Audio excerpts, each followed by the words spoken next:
السلام عليكم، معاكم عبد القادر من قناة العالم سبورت، حياكم الله.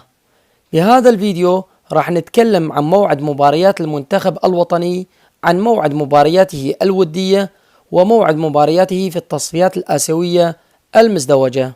قبل أن نبدأ لا تنسى دعم القناة، مجرد اضغط على زر اللايك واشترك بالقناة وفعل زر الجرس، وشكرا على دعمكم المستمر. طبعا الكل يعرف أن المدرب كاتانيج طالب من الهيئة التطبيعية للاتحاد العراقي تأمين 10 مباريات ودية من أجل إعداد لاعبي المنتخب الوطني للتصفيات الآسيوية المزدوجة. فكان من المقرر أن يلعب المنتخب الوطني في شهر 12 بالبطولة الرباعية الودية في الإمارات العربية المتحدة، لكن تم تأجيل البطولة إلى الشهر الأول من العام القادم. وسيشارك بالبطولة الرباعية 4 منتخبات: المنتخب الإماراتي الدولة المستضيفة للبطولة، والمنتخب الإيسلندي، ومنتخب الكونغو، إضافة إلى المنتخب الوطني. فكل منتخب سيلعب مباراتين بالبطولة. الفريق الفائز بالمباراة الأولى سيلعب بالنهائي مع الفريق الفائز بالمباراة الثانية.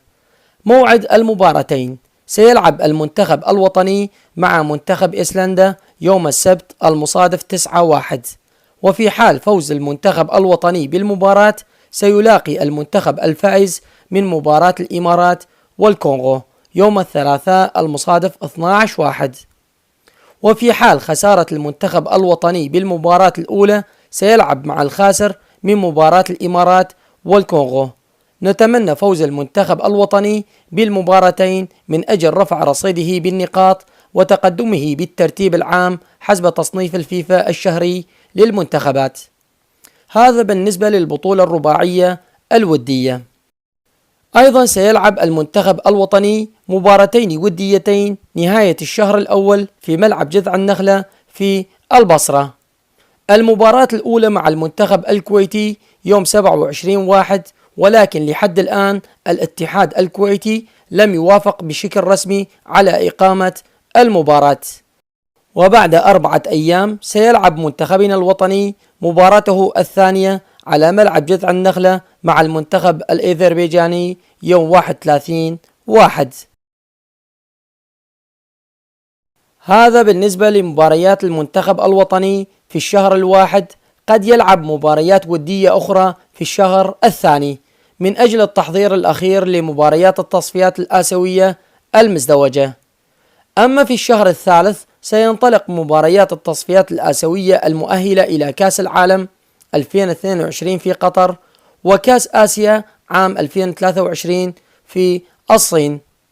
المباريات المتبقية للمنتخب الوطني 3 مباريات مع هونغ كونغ وكمبوديا وإيران.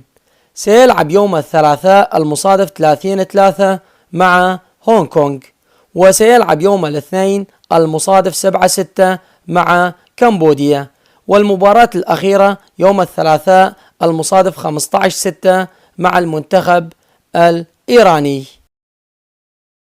وبهذا وصلنا إلى نهاية الفيديو. أتمنى أن ينال إعجابكم، فلا تنسون بدعمكم بالضغط على زر الإعجاب والاشتراك بالقناة وتفعيل زر الجرس.